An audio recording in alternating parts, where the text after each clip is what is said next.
And we have breaking news coming in connected to this entire investigation. It seems a bomb squad has now reached the Al Falah University. Remember, there was the Brezza car that was parked over there. Now, a Haryana police vehicle, which is labelled Bomb Disposal Squad, has been seen carrying a few personnel entering the premises of the Al Falah University in Faridabad. Joining us now is India Today's Shreya. Shreya, definitely before they approach that vehicle, which could be, we never know what kind of involvement it had. Extreme caution is being, of course, taken by the police as a bomb squad has also been brought in.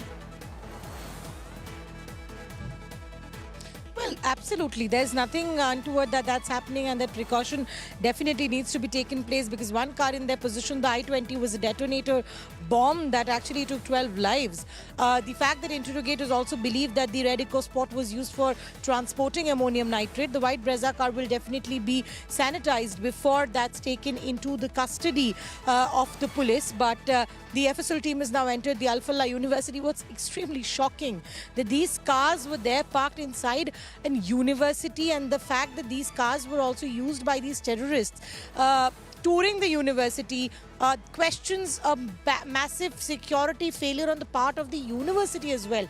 Were there no CCTVs, no security guards? The fact that they were easily procuring ammonium nitrate, because we're also getting confirmation of the shops from where these people had procured these NPK fertilizers, which were actually used to extract the ammonium nitrate and then make it into NFO, which is the ammonium nitrate fuel oil used in the blast that took so many lives here at the Netaji Subhash Marg at Red Fort. So clearly we see a part of an investigation under its way. The FSL now going to inspect that Brezza car before it's completely sanitized, and then if it's found safe, we'll see that being taken into custody by the police, and that will then be handed over to the NIA.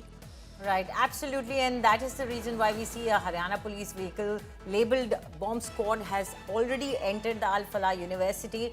But do try and explain to us, Shreya, that what is the way of moving forward as far as security agencies and the investigative agencies are concerned, because these cars are the links that connect these accused and also the act that they committed and the planning they possibly would have done. So do try and explain to us how it is important for the investigative agencies to focus on this car, but also proceed and approach this car with extreme caution that we are seeing that a bomb squad has been brought in by the police.